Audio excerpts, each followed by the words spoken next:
Welcome to Chop It Up for this, the 20th, 19th, whatever day it is, of July 2022. Listen, He said, whatever day it is. whatever day it is. Hey, it's hot July. That's what day it is. Mm-hmm. You're going to be listening to it. You might be listening to this in December, but this is the day we recorded it. All right. That's right. So my name is Kevin, host of the podcast. I'm always joined with my brothers from other mothers. I'll let them introduce themselves, and then we'll jump into it today. Tari Watkins, Oklahoma City. This is my public service announcement for anybody out there today. If you're a Mountain Dew fan, that's all right. I'm not a Dew fan, but this weather is not the time to drink the flaming hot Mountain Dew. I'm just letting you know, don't drink it. Don't do it. You're going to regret it. If you don't believe me, go ahead and do it. We'll talk about that later. Okay. Just letting y'all know, don't do it. Flaming hot Mountain. I didn't know there was a flaming hot Mountain Dew. I don't know why there is a flaming hot Mountain There is. Dew. Bro, I'm not going to drink it, but flaming hot. Nah, bro, I'm good. I don't know if you guys saw the Oreo mayonnaise. Yeah, I saw that. Yeah. I was like, please let there be a mock-up. Why? Please let there be a mock-up. Why is there Oreo mayonnaise? Oreos? I want to know how somebody came up with the concept. Like, you know what? This would taste good together. I'd rather have the Crystal Pepsi again. Listen, people. Woo! I promise you, people come up with stuff when they high. Mm-hmm. They have They're to. R&D. They have a full-time stock of weed. I promise you, they do. My question is, who's the taste testers? Whose job is that? Yeah. I mean, because it had to be multiple takes. Can you imagine, like, right? And how do you taste it and tell them, no, let's take out. Can you put a little bit more cream center in this one? I need a little bit more cream center in this. I think it'd be just right. Oh my goodness! Y'all can miss me with that, bro. By the way, D, introduce yourself. Yes, Darian Lewis, Tulsa, Oklahoma. Always happy to be here. My bad. I got you derailed already. My bad. All good. All good. No, because while you all were talking, I was looking up. I was like, okay, so what are some strange flavors of different stuff? And so there's a lot out there, man. Well, I started typing in strange flavors, and one of the options was strange flavors of ice cream. Oh, yes. Yeah. So I'm going to give you chocolate. 12 strange flavors of ice cream. Chocolate. Shut up, Just shut that down now. He said chocolate. Just shut it up, Tori. Bro, he wasn't even diplomatic with that junk. Shut up, Tari. And he said it like, you got one more time. He literally did. You got one more time. Guess what? Did I say it again? My friends at the NSA might have something to say about that. I think that's what happened to you last time. That is what happened to them. It is. The nastiest flavored ice cream is and gone. I was out. Forgot about that. Yes. All right, so here are the flavors according to, and I'm looking at mentalfloss.com, 12 weird flavors of ice cream. Juneteenth. Number 1, horse flesh.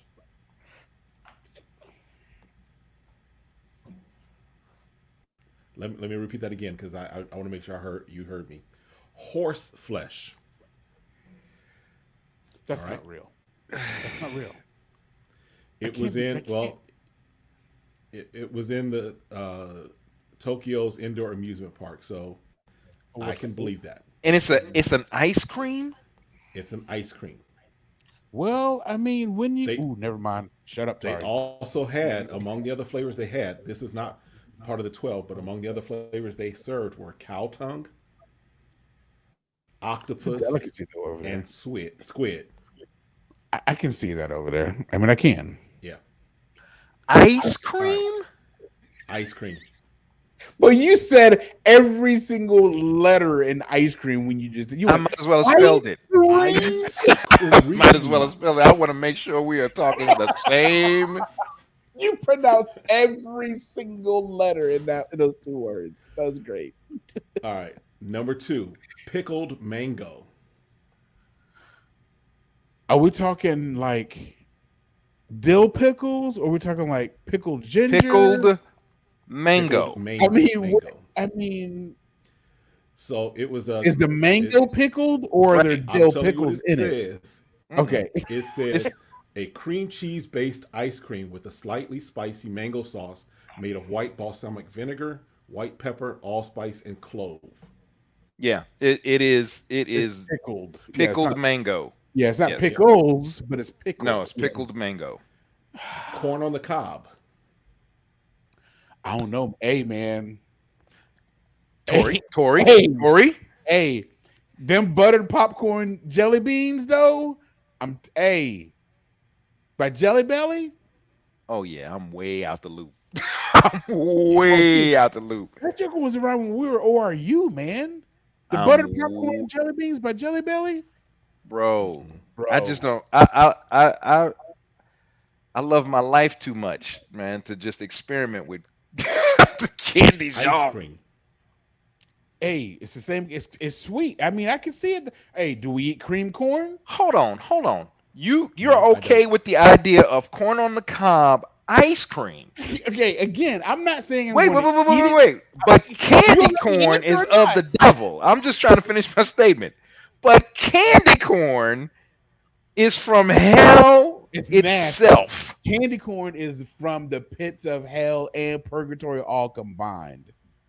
Bro, Candy corn is nasty. are you even hearing yourself right now? Yeah, exactly. Because guess what? Candy corn doesn't taste anything like corn. But corn doesn't taste, should not be tasting like ice cream. Hey, the buttered popcorn jelly beans work. So I'm just saying it could work. I'm not saying I'm going to eat it. I'm just saying it could work because it works in sweet jelly beans. That's all I'm saying. That's all I'm saying. But candy corn is of the devil. Get my anointing oil out. I'll slap it on every bag in the store.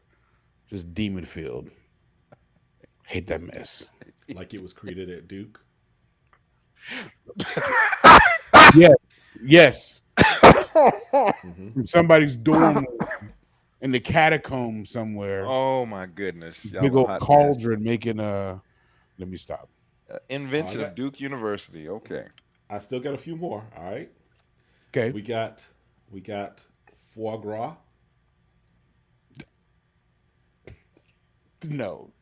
Yeah, Is foie gras liver? It's like duck liver, isn't it? Yes. Yeah. Nah, man. Mm-mm. Pear and blue cheese. Ghost pepper. Oh no. Mm-mm. Mm-mm. I don't want my ice cream to burn. Mm-mm. Now this one I'm already lactose intolerant. that is actually a new thing that is growing. It is. ghost pepper. Is Yeah. making well, no, just making traditionally cold things Mhm. with hot With spicy spice. food. Yeah. Mhm. And I'm just I can't wrap my brain around it. Like, No. why would you abuse yourself like that? Exactly. Exactly. Yeah, that's Exactly. not Hey, self we've care. got the That's not new. self love. And I like We now got the y'all new know ghost. I, Nope. Mm-mm. I like spicy foods. I do too, but My not that. my wife when we first started dating and I got married, I made some chili. She was like, "Don't ever do that to me again." So I literally have to make like a pot of chili for like me and the kids, Right. and a pot for her. So because I like, but I'm just saying now at the age that I am now, It ain't the same. It hits I different. don't Bro. even do that as often as I did. I don't make it as hot as I used to. It hits different. Wee. Oh, I'm right there with you because they're oof. I'm not going to go into details here on the mic. I'll It just was say not pretty. hot going in, hot coming out. Well, it felt like I had like That was. 8. It's right. Felt like I had like 8 ninjas in my stomach just fighting. Oh no, no, Listen. no, It was bad. no. There was That a is- time there's a restaurant in we would get wings and we were in Maryland called Cluck You.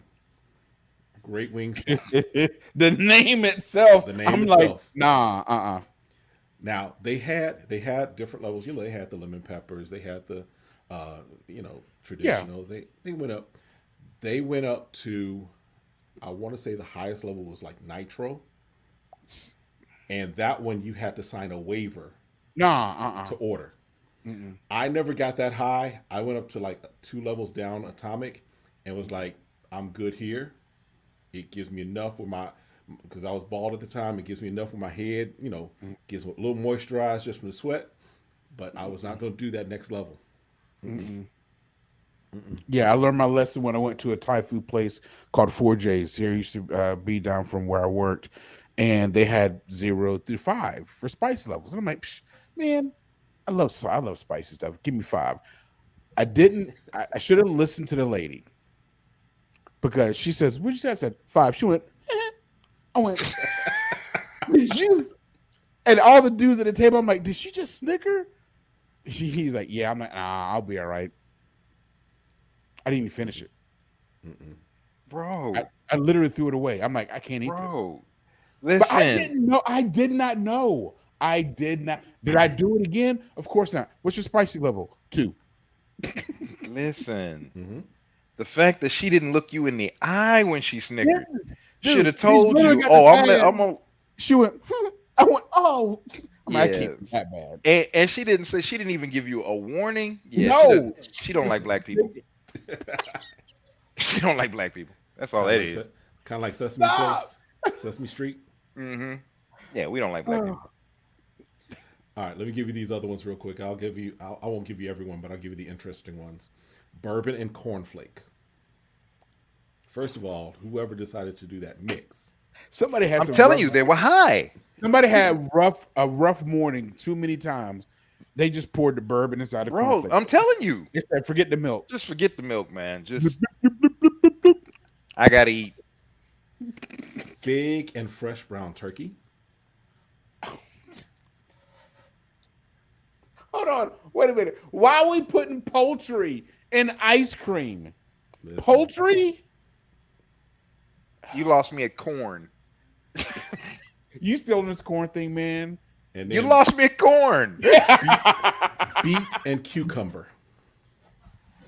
Did you say beets? Ice cream. Beet and cucumber ice cream. Oh man, see. Now, so if we're gonna if I'm gonna stretch my palate, I could see beet ice cream. Yes, that actually kind of makes sense. I can see that. Yes, but cucumber and beet. Yeah. Yeah, I can't even see how that's gonna work. I mean, what is a cucumber for? It's probably one of the more flavorless vegetables outside of celery. Well, it in itself, yeah, in itself, yes, but cucumber actually works well in combination of a lot of things. That's why I'm kind of like, but by itself, I don't know. Yeah, that's why I can't. But beet, I don't see how that works. I just don't see how that works as a salad, much less an ice cream. I haven't even seen beets and cucumber in a salad before. Right. So yeah, but yeah, beet ice cream. If you would have said that, I probably would have been like, okay, because beets are typically sweet on the sweet side. Yeah. No, yeah. After you pickle them, yes, but they're not naturally sweet. No. Trust me, I've juiced a whole bunch of them in the past 3 months. They ain't sweet at all. Earthy. Duly noted. Incredibly earthy. I'll leave it at that. And I was about to say, and I think you're being politically correct. Incredibly earthy. Earthy. Yes, we'll go with earthy. Yep. Earthy. Yes. And the earth is brown, and yeah, we're gonna make that connection. Right. No, it ain't that bad, because I ain't gonna drink it if it's that bad. Okay. I ain't doing that. No. But that's why I put carrots with it and some apple and some pear. Yeah, I Then I'll mean, drink it. apple and the pear definitely helps to. Well, now that you say that, I'm really confused. Like that beet and cucumber Cucumber. ice cream. Yeah, that makes no How sense. much sugar would you have to put in A that lot, to make it make a sense? lot. Not suitable for diabetics. Yeah. Man, I'm thinking of that child that they got on the video. They made this much Kool-Aid The whole bag. to fill up. Dude, if any of my cousins are watching right now, that's Woo. how my Aunt Cherie made Kool-Aid, bro. I She mean, we brings it to still, level with sugar. dude. When you make Kool-Aid, you make it into 4 quarts. It's 2 packets of Kool-Aid, so it's 2 cups of sugar. Mhm. We swear that she put at least 4 cups in there, bro. It's like,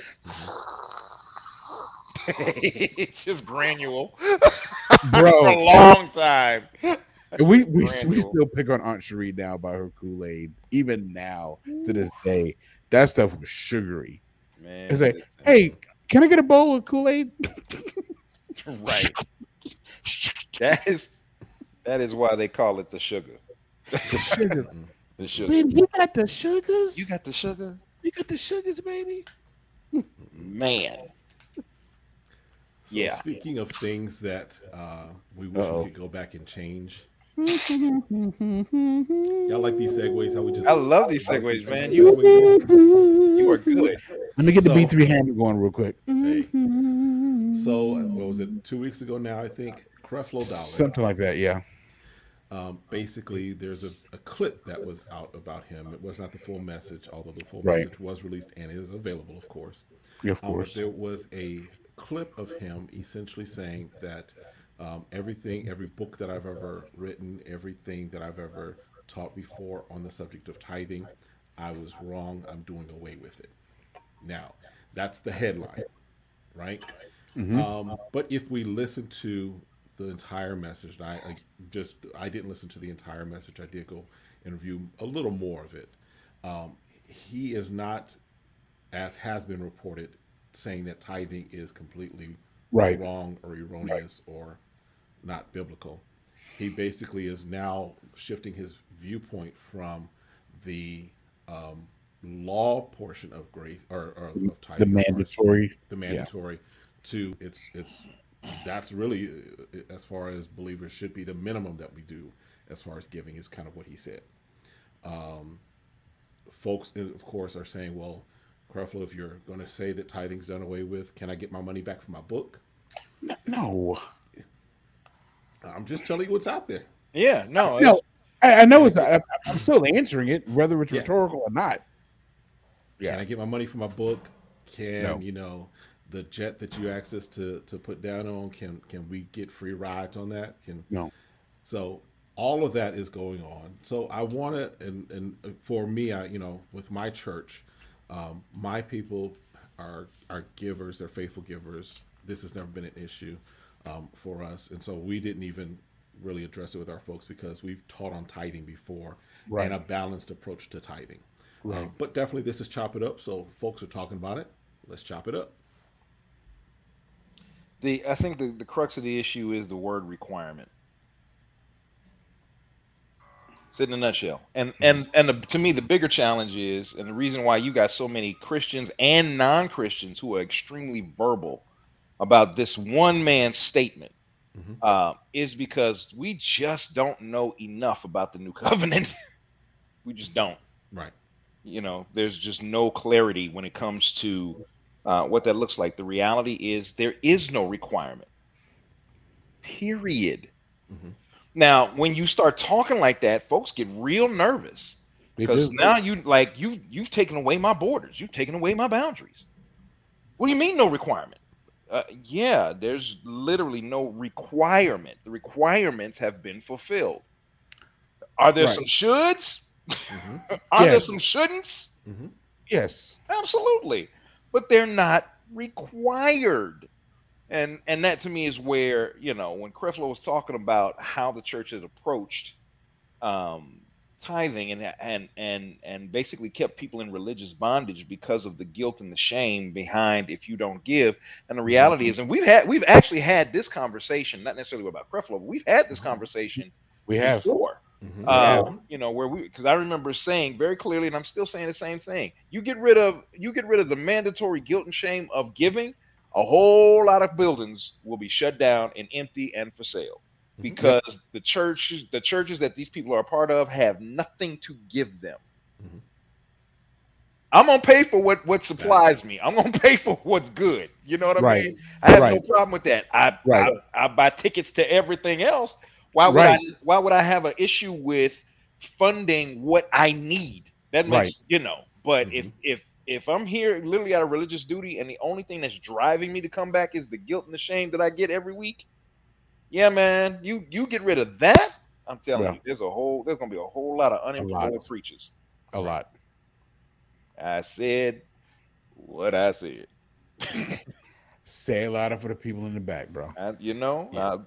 I love everybody. We have a number of pastors and ministers that hang out with us, but I believe that with all my heart. You get rid of the guilt and the shame behind the money of Yeah. church, you're going to see a Right. whole shift. You're going to Yeah. literally think it's revival. Right. Now I don't want people to get it twisted and think we're saying that we don't tithe. Absolutely. That's not what we're saying. Absolutely. Oh, I know that's not what I'm saying. Yeah. I mean, And hopefully Darian.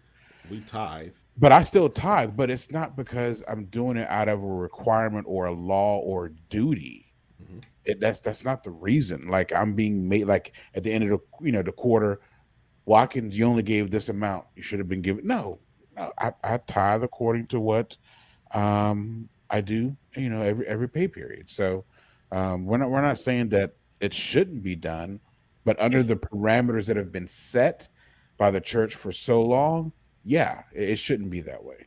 Mm-hmm. Principled giving, um, yeah, Yeah. bro. And Yeah. there are churches who never take an offering. Yep. They That don't have to. No, that give millions away. Millions. Millions. And it's like, okay, that Millions. has to come in from somewhere. Somehow, some way, they have built into their culture this desire to be generous.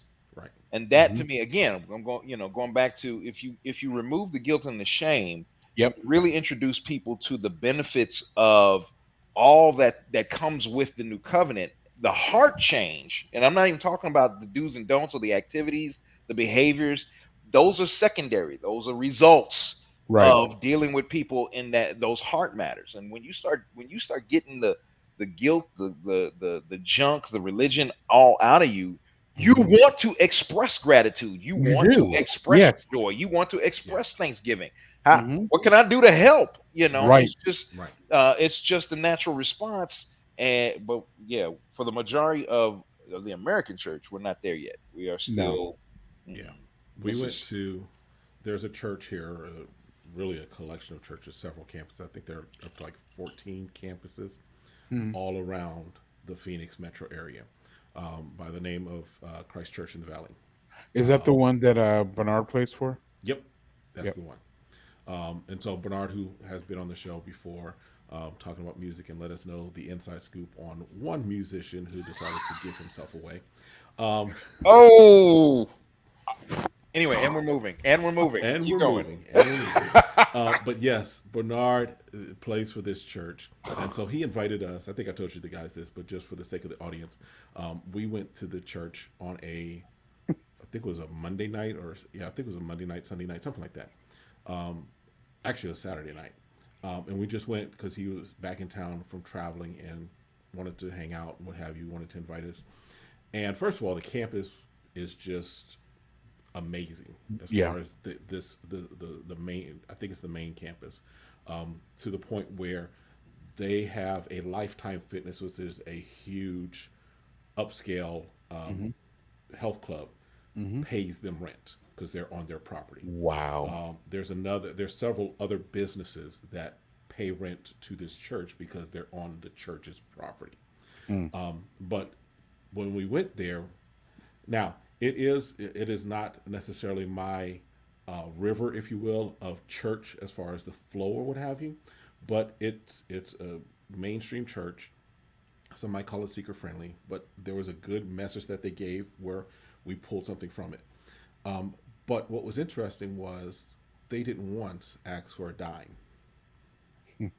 It was basically you had your giving stations, that was it.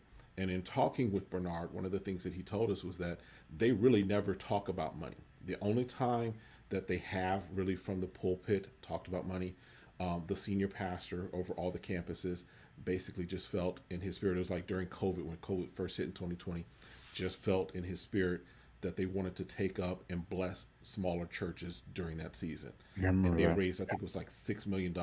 Yeah, they raised a lot in one weekend. Yeah. So if we look that's extra. That was just on extra. top. That's top extra. of everything else. That was what some churches would do as the third and fourth appeal, right? Their first appeal was, we want to do something extra. I don't normally mention money, but we want to do something extra. If you want to give towards that, give towards it, earmark it. And over the course of that weekend, $6 million was raised. So that's the generosity that I believe the church should have. Because if we look at the New Testament approach to giving, the Bible says they had all things in common, right? We have this approach that we've tied things down to where I've got to do this, and we guilt people for not doing it. My church knows that our offering appeal is, listen, we appreciate all of our faithful givers. We're going to make this confession, and then we're going to move on. I'm not going to spend 30 minutes going over giving. Right. But why not? And please, every week, do Malachi 3:10. Right. Over and over and please. over. And don't bring any context. Don't do the chapter nor the book. Just the one verse. Just that one verse. Just the one. Yeah, and please don't ever veer from that, man. I was raised in that. I was raised in that was the appeal, Malachi 3:10, and the idea when I found out that that scripture wasn't even speaking to. Here you go. I'll just say who it was speaking to. Here you go. And why it was speaking to them. I was like, wait, that ain't got nothing to do with me. That ain't got nothing to do with me. I mean, I can get something from it. There's always, of course, prophetic nuance. Right. But yeah, I was like that. We are completely mishandling and guilting people into giving as a result of something that was a rebuke, more or less, right, to a particular group of people. Right. So now, anyway, to be clear, the principle of tithing exists before Malachi 3:10 and after Malachi 3:10. Yes, it exists before the law. Jesus did in the New Testament basically say, as far as offering, and or as far as giving, I'm gonna paraphrase. He basically is like, do the things you already know you should do, and more, right? So we're not saying that tithing is done away with, but there is a balanced approach to it that oftentimes I think is swung to the extreme of you're gonna be broke for the rest of your life. You're gonna do this. You're gonna do that, and I don't know that that's where we really find God operating from. Right? Well, no, we're not. We don't. Again, if we go back to, which covenant are you trying to live out of? We're back to the very simple argument of requirements. I think tithing for the New Testament believer is just an easier way, honestly, to just regulate your generosity. It's very simple to know, cut and dry. This is what I know I'm committed to doing as a principled giver, and you can expect this of me. Yes, and then some. Whenever the time is appropriate, whenever I'm led to do so, and then some. But you can expect this from me because I'm a principled giver, but not as the result of, if I don't do this, then my finances are going to dry up. If I don't do this, God's never going to bless me. If I don't do that, and that's to me is where we we've missed the boat on Mhm. in major ways. But again, you start messing with people's requirements, man. You start messing with their identity. Right. Yeah, and their income. Oh, I'm sorry. I wasn't supposed to say that out loud. My bad. But and My here's the bad. thing. Let me just, because I know that we have that because of this topic, people look at Creflo and apply Creflo to every pastor in America. Yeah, they do. Right? They Hmm. apply the Kenneth Copelands to every pastor. Hmm. They The apply, Jim even if I Baker. can say, the Yeah. Bishop Jakes as Yeah. far as income to every pastor in America. And that's And the just not the vast case. majority is that's not the case. Bro, that's like 1% of the top 1%. Exactly. Listen, It's not. I It's, work it's a not. It's not a large number at all. At no, all. it's not the norm. It's, in fact, It's that not even is the close to being the outlier. norm. That's That's the sitting abnormal. that's sitting 5 miles away from the ballpark outside of left field. That's Yes. how far away that is. Yes. Yes. Right.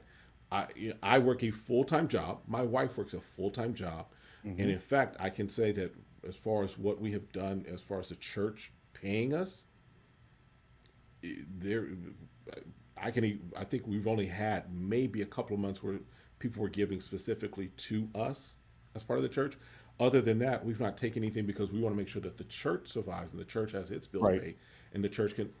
So we're fine with that, right? Do we Uh, want to get to a point where, yes, we are able to focus full time on ministry? Absolutely. But even at that, I don't see myself taking $100,000 a year salary, my wife taking $100,000 a year salary, and then having the church pay for a Bentley for each of us, and then having a jet to go, because that's not my capacity, that's not my mountain, that's not my metron, that's not my space or my sphere.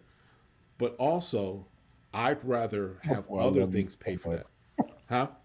I love you so much. I'm Ken, just making it plain. I love you so much, man. Go ahead. I'm man, sorry. I was just gonna say, and I endorse everything that Kevin is saying, but I'll come behind him as a friend and as a co-laborer, so to speak. If you are running an organization Hmm. that is touching the lives of thousands of people, Hmm. I've said this before, I'll say it again, I'll argue with anyone about it. Hmm. If you are touching the lives of thousands of people, Hmm. if you are supplying something that those thousands of people feel that is necessary for their lives, Absolutely. Yes. you deserve you deserve the salary that is appropriate to running Yes. an organization Of the size of you that do. magnitude. I And for Absolutely. don't whatever disagree with reason, that. yeah, for whatever reason, Yeah, when it comes to the church, and it's typically non-church people, but when it it comes is. to those are the ones that I argue with. When it comes Yes. to the church, no one wants to compare apples to apples. Right. You know what I'm That's saying? true. Like, you don't have a problem with the CEO of your company making No. $500,000 Hmm. But when it comes to and somebody in playing the golf church, all week. right? Hmm. You don't have a problem with that. But if a church leader does it, all It's of a wrong. sudden he's a charlatan and a thief, and Right. how dare he, make money? Right. Yeah. That was the same exact discussion I had with some of my coworkers years ago when they talked about pastors and churches and all the money. I said, look, I said, if you've got somebody that went to school, they studied, they spent hours and hours, they earned a degree, earned a master's, even earned a doctorate, and the things that they do are affecting the lives of people around them, Hmm. and lives are being changed, and people's their homes are being changed, their families are being changed, lives are being restored, and Hmm. people are finding benefit from that. You mean to tell me that if they write a book or do anything else, even outside of a book, that they can't get compensated for that because this is their job Yep. and this is what they went to school to study? I said, we don't have any problems with doctors or psychiatrists or lawyers or anybody else or marketing or engineering because they go to school for that. Hmm. And are they affecting lives? They may be, but you got these other people out there affecting people's lives and changing lives, and they're not ministers, and people give money to them, but because they're the church, Yep. they can't. I said Can't that do it. there's a problem. I have a It problem it with that. it is to me, that is, and whether you go to church or not, that is the epitome of religion. Hmm. It is this mindset that is, to me, is just asinine. It's like, slow down and think. Think about what Yeah, you're saying. You know, exactly. you have no issues paying uh Jay-Z, Beyonce, or whoever else, 200, 300, 400, Thousands of dollars. 500, $1,000 to spend time with them for 2 hours and watch them do their thing, knowing they're going to walk out of that building with millions, and they're going to do it over and over and over again. And guess what? When we get tired of their music, guess what we're going to do? Stop listening to it. Exactly. But you have no problem giving them that money in the moment. But the idea that somebody would want to run an organization that actually, again, just impacts people, that idea just is foreign to us. And honestly, and not just how we view the church, but also how we view greed. Because a lot of those same people also have a problem with just wealth in general. They think that everybody's crooked, everybody's a thief. If you've got something, you had to do something evil or wrong in order to get it. You had to step on people, you had to use people, you had to manipulate, you had to do whatever. Right. So it's like you just got a problem with money. Right. Because they ain't got none. Right. But you're gonna work and slave to get those few dollars, and then be mad at the folks that figured out how to do it with ease and multiplied more times than you. And here's the thing, especially in this day and age that we live in, it is, in my opinion, easier to make money now than it has been at any other time before. It's the truth. Yeah, I don't disagree with that. The internet has opened up so much. One of the things, you guys know this, but on the other side, my wife and I, we have a YouTube channel that is starting to pay us, that is starting to generate some income for us. And so now we're looking at, okay, how can we expand that? My goal is, yes, to get Chop It Up to the point where we're all benefiting from what we're doing here every Tuesday night. That's my goal. So all of these things are, I'm not leaving my house. I'm having a conversation with my brothers, and in the case of my wife, I'm having conversations with my wife about TV shows that we watch anyway. Right. I just film it, edit it, put it up, and thousands of people watch it, and all of a sudden, every month, I've got a little change coming in. It's money cometh. Money now. Oh, sorry. My bad. Listen. Wait. Point one. Do what you do. Find a way for it to be financed. Do it right. Do what you do. Find a way. Somebody gonna pay you to listen to it. Somebody gonna pay you to watch it. Somebody's gonna consume it somehow. Exactly. Right. Yeah. Right. With our voyeuristic society, make the money. I hear that. So if you have a problem with make money, that paper, boo. It's a problem that you may have just because you think that it should be handed to you, and you're mad because someone else did something to get it, and you think that it's too hard or too difficult. Listen, find your niche, find your thing. That's right, Morris. Everybody pull a lever right now. Money cometh to me. That just went over because I literally said money cometh, but I'm like, I'm not gonna say that again. Something may happen. I may get cut off again. But there's that. Although yes, we can say that went to an extreme, right? It did. Whole pulling of casino arms and whatever went to an extreme. The idea and the concept still is there, that you can do things where money begins to come to you. Yeah. Can I also add, typically when people make the complaint, they're complaining about the result of something that actually took a very long time to build. Yes. Very true. It wasn't overnight. It wasn't overnight. Yeah. And they're mad at. I remember somebody put on Facebook when Joel Osteen bought a Ferrari. It was like a $700,000 car. That thing is nice. And I'm not even sure if it was his. You know how the internet works. They didn't have a picture of him in it. They just had a picture of the car and said Joel Osteen had it. Right. And I'm thinking, well, if he did, good for him. But I had to, in that whole, and of course, everybody went off about stealing church money and all that stuff. Of course, they forgot about the $300,000 in the wall, petty cash in the wall. Yeah. That they, anyway, or the fact that really he but his dad's ministry was the launching point for Joel. So let's go back a little further, okay? Because actually, Joel Osteen was a millionaire before he ever became a pastor. That's true. And people don't know that. That's true. He was a millionaire, and he didn't ask for the pulpit. He wasn't trying to have a pulpit. Matter of fact, he was content, and he says this. He was trying not to. He was trying not to. He's trying to avoid it. Like, I'll run the cameras. I'll be in the booth. Like, I don't even want to be an elder. I don't want to be in the front. I don't want to leave me back here. I'll run behind the scenes. Well, when time came, mom, elders, everybody around him, he never said, I'll do it. They came to him and said, you're the guy. Right. Well, I'm not gonna, he said, well, I'm not gonna abandon these people. I'm not gonna abandon God. I'm not gonna abandon this call in my life. And he did it. And here he is now doing what he does. But he was a millionaire long before. No, they don't know that. They just see what they see, right? And they want to flip out. You know, I dare somebody to have an issue with TD Jakes. What do you? Decades, bro. Decades. Listen, because I mean, you're this man was in his 50s and 60s. No, when people started to realize who he was. No, he was younger than that. Yeah, he was like 35. Getting. I thought it was like 40. How old is he now? He's in his 60s now. Yeah. Oh, I thought he was in his. I thought he was like up there, like 70s or 80s. No. He's in his 60s now. Oh, okay. So because mid 30s. Yeah, okay. When I thought he was much older than that. Project Gideon, which is something that he had for like 40 and under, he would often tell us, he's like, look, what y'all looking at what I was doing when I was your age. He's like, y'all are late. What I was doing at your age, y'all are behind. Y'all need to catch up. These are things that he's literally telling us, right?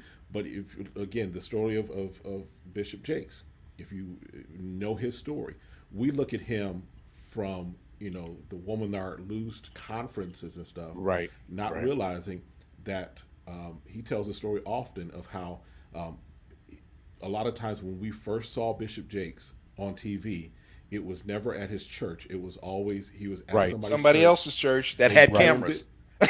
Camera. Exactly. So when people were coming to his church in West Virginia before he moved to Dallas, they're like, "This is the place." Well, no, he said that they would drive. Because it was a little storefront. He was like, they would drive past him, and be like, "Where are you?" And he's like, "You just went right past me. Drove right back.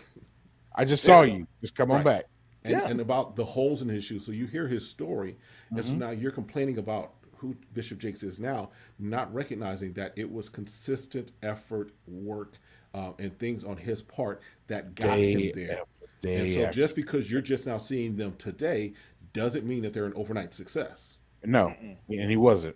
When it came to his, producing movies and all that stuff, people forget that he started with plays. He sure did. Woman Thou Art Loose, before it was this mega conference, was a Sunday school class. Yep.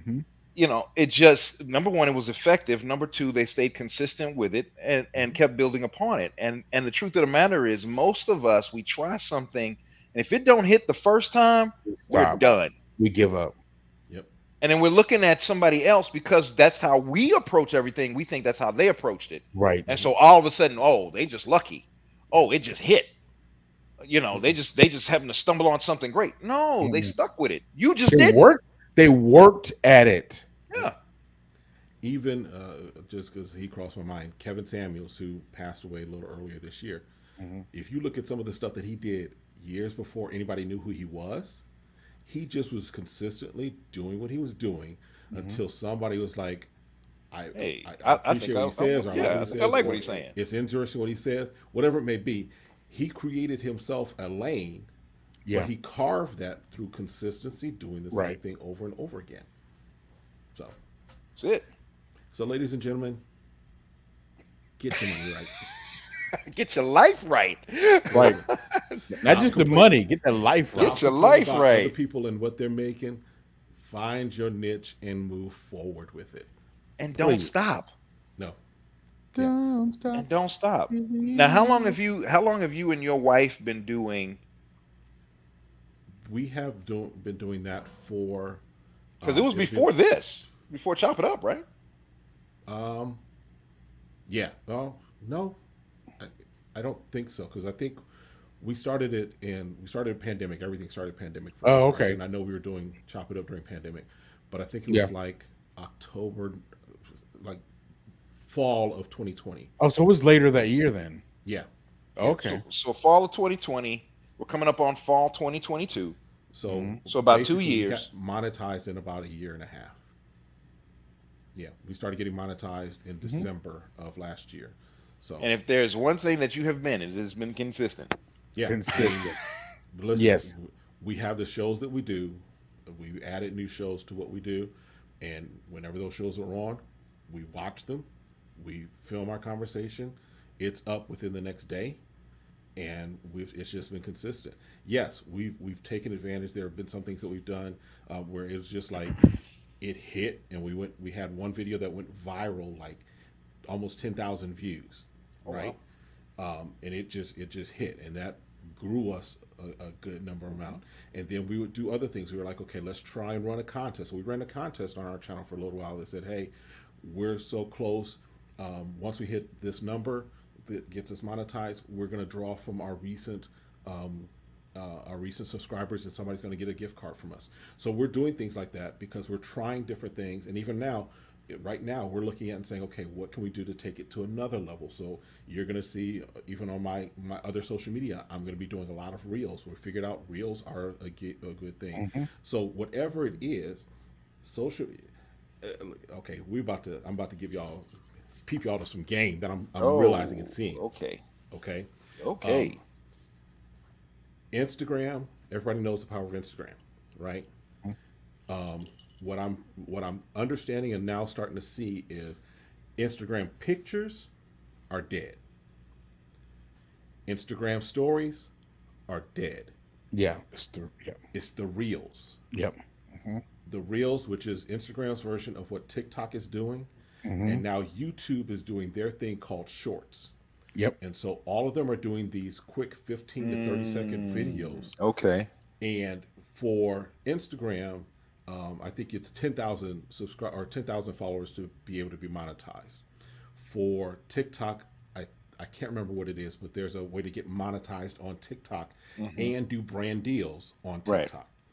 On YouTube, YouTube has done what they have not monetized shorts yet. So they treat shorts different from your long form video.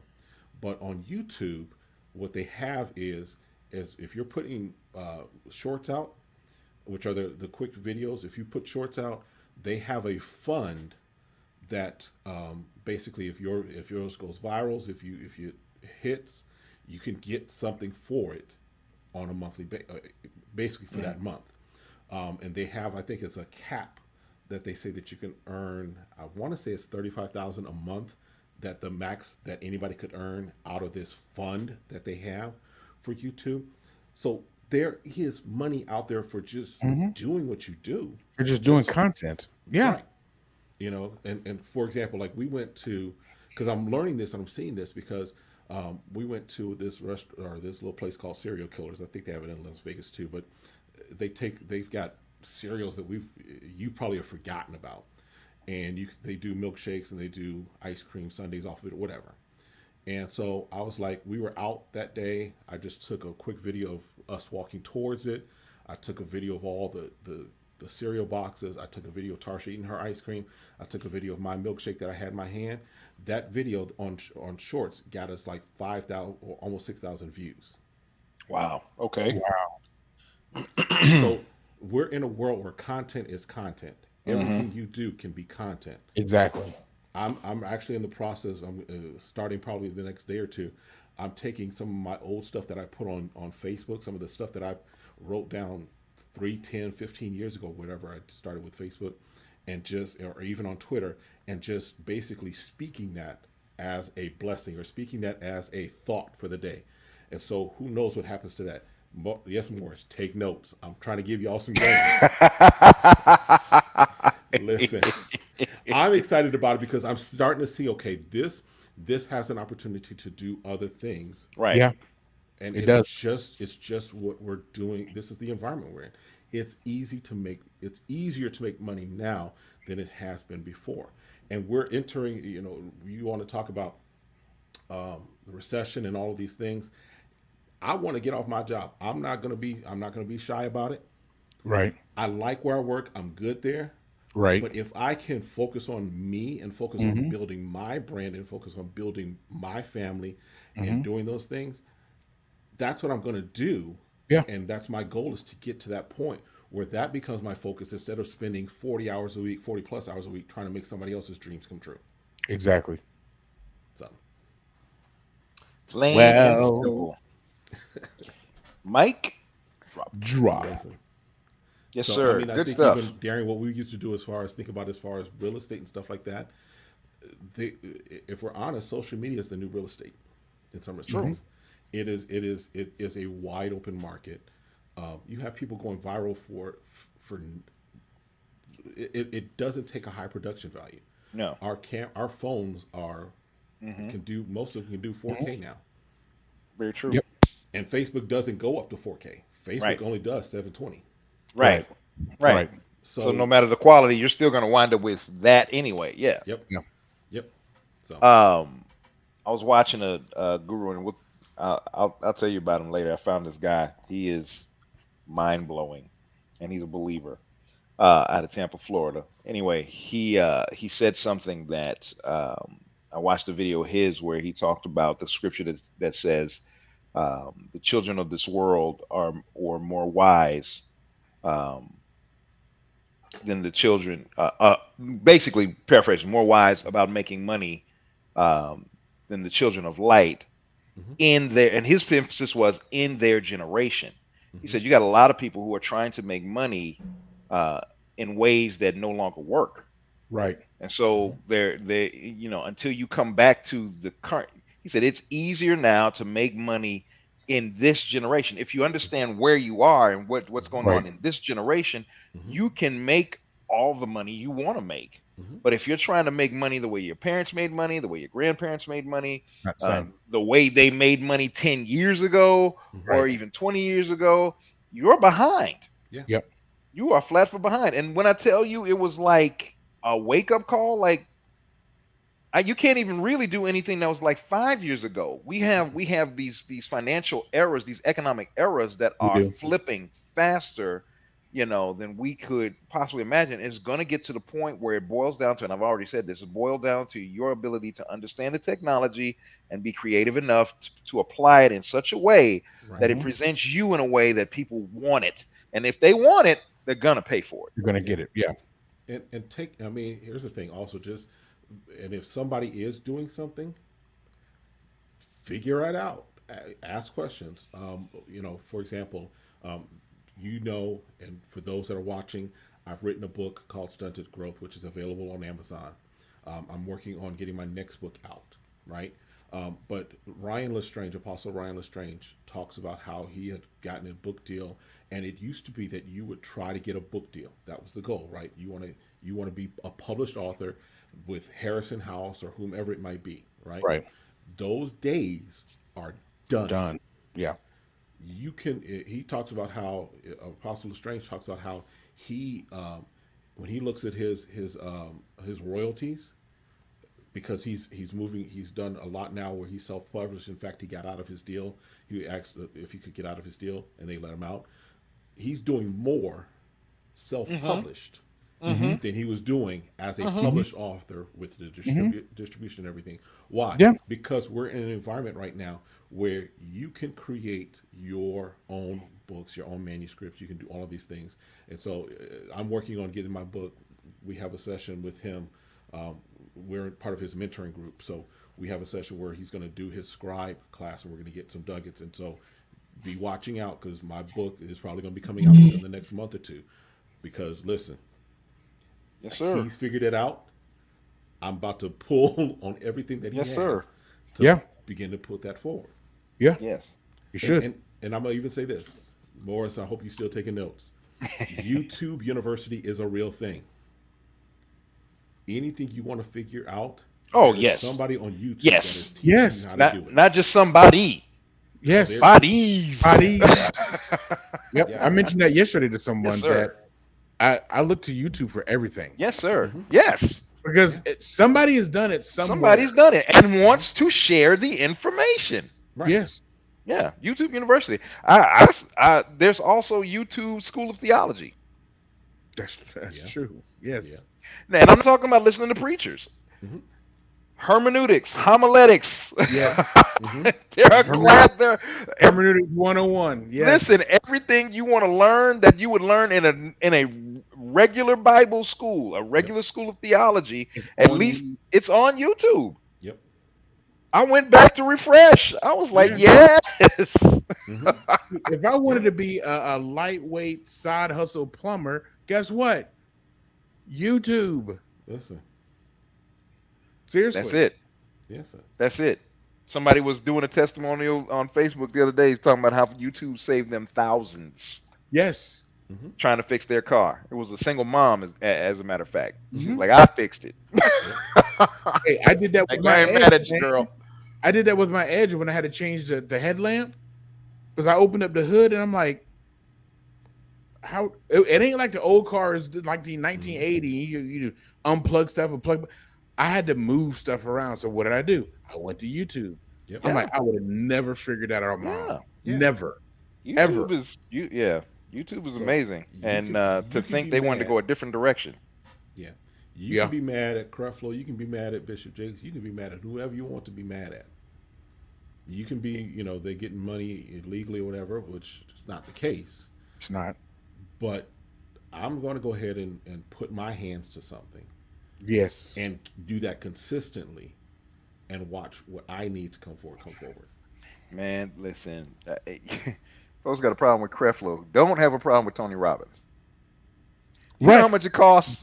That was the example I gave to my friends at lunch. I said, you don't have any problem with him. You know how It's much it costs to be in his presence and let him rah-rah you up? thousands Mm-hmm. of dollars. But you Mm-hmm. don't have a problem with him doing it. Well, he's not And, a pastor. yeah. Even more your point. Even more your point. When was it, Kevin? We went to the Millionaire Retreat. I was just about to talk about that. Yep. Yeah, and those still go on, by the way. It Mm-hmm. was we've never seen that much money exchange hands at a free event. I hadn't ever. We're talking multiple millions of dollars over what, a 4-day, 5-day period of time? No, it was like 2 or 3 days. It was because we went up there like a Wednesday, Thursday. So it may have been 3 to 4 days. Yeah. Okay, yeah, I thought it was like 4 days. It was pretty long, and we went Yeah. every day, all day. Mm-hmm. And the amount of money that exchanged hands at a free event. Listen, Blew your here's mind, the didn't thing people have to understand is that you are somebody's expert. You are somebody's You're not expert. wrong. Now, I'm sorry, Somebody's- that's noteworthy. That is somebody's no going to word. consider you an expert, You're not wrong. right? There are people that I look to that I'm pulling from their wisdom. I'm pulling for what they have. But there are other people that are like, talk to me, tell me about this. So everybody has an expert. You're somebody's expert. Kevin, dude, that deserves a Selah. It does. Seriously, you are somebody's expert. Like you have just legitimized people giving what it is that they actually have to give. Mm-hmm. And so many times we disqualify ourselves for whatever reason. We Yes. do. And we do that to ourselves. Yeah, Well, we nobody's diminish. going to want to listen to this. Because- Nobody's going to because- want this. because Nobody's what going to want to happens hear is this. Yeah. We compare ourselves to other people that we look up to. And we We're can't comparing do that. ourselves up here instead of saying, this is my lane. I'm going to be the expert here. Somebody's going to come behind me and pick up that piece. And the more people that do that, because when you recognize, I'm preaching to myself right now. Y'all listen. Right. No, I get it. I get it. Preach, I hope brother. I hope my wife isn't watching because she can beat me up about this afterwards. I Preach, just brother. know this. But because my mindset is even shifting on some things, right? That if I'm somebody's expert, it means that at some point I can provide value to someone else, and they will pay to receive the wisdom, just like I've been willing to pay to receive someone else's wisdom. Exactly. When you see something that works, Mm-hmm. I was another video, same guy that I'll tell you his name. His name is Myron Golden. Just Oh found yeah, him. yeah. Dude is he's beastly. Mm-hmm. He is like whoa. Mm-hmm. But he was on someone else's podcast giving an interview, and he was talking about that. What causes the guys were talking about the difference in selling, and he said, well, there's a huge difference between selling and convincing, or persuading and convincing. Yes. And Yes, there is. huge difference. And when he began to break that down, he said, I will never try to convince anyone. And so the guy was talking about the fact that what convinced him to pay $55,000 for his mastermind group, uh, and the price tag was actually 155,000. Mm-hmm. But he wound up paying 55,000 to get into this mastermind group. What made you decide to do it? And he said, I watched I watched my friend who couldn't sell on stage join your group, and a month later he was good at it. And I'm like, you couldn't do this before. What happened? And Right. and he said, and we're good enough friends where I know what moves he makes. And I know the last major move he made was he joined your mastermind. Right. So the dude joined the mastermind, paid the money, and didn't even know what he was getting into Right. because he saw the results. Because he saw the benefit and the result of someone else. He saw the results. He's like, oh, if you can do that for him, then I know you can do that for me. I don't need any other social proof. Right. I don't need you to give me send me to the website and break down the features and the benefits. I see it. Right. It was something that Kevin, that you said about you are somebody's expert. We continually underestimate our sphere of influence. Yeah. We continually underestimate the people that we influence on a daily basis. But we're always looking to influence people that we don't have reach to. Mm-hmm. No, you influence the ones that are around you, the ones that you talk to, the ones that you're breaking bread with every day or every week or every month, and the people that listen to you. That is yours. So start there. Mm-hmm. Start with your sphere of influence and then let it grow from there, because I've said it before, I'm a 100% proponent of the effects of the ripple effect. And that's what that is. You affect the people around you and then it spreads from there. Yeah. But we underestimate that. We undervalue Right. our sphere of influence and realizing those are the people that we need to hit. And for whatever reason, even with that, we're also dissatisfied with the day of small beginnings. Yes, we are. Mm-hmm. Again, it's this catch-22 of, well, I really don't have a whole lot to say, and then when I say it, why didn't 1 million people? Right. Seriously, it's why like, didn't I get a million clicks? why didn't I get a million clicks? Right. Okay, well, I guess that proves I don't have anything to say. Right. And I think that's this twisted. We've got to untwist that thinking and find. I believe you got to fall in love with the giving, not who's receiving. Yeah. If you and I would tell my son, and I've seen many other people talk about it. If you fall in love with the practice, game time is that much more fun. Mm-hmm. That's true. But you got so many people who don't love the practice, and the practice is the 5, the 10, the 3, the none. Yeah, that's what I've been doing in this Joker back here. I can't wait till August 5th because I finally get to play it. But I've been putting the practice in, so I'm excited. I'm ready. Yes, and that's the point. There is coming a day when you're going to get your audience. Right. You're going to hit your audience if you remain consistent and keep moving forward. You're going to get your audience. Dude, you talk about practice. Here's the thing. What I've been doing is I've been going back through my Facebook and I've been going back through my Twitter, and I've been looking at, but like, dude, that's gold. No, yes. I'm gonna give you one of them. Social media is for communication, not validation.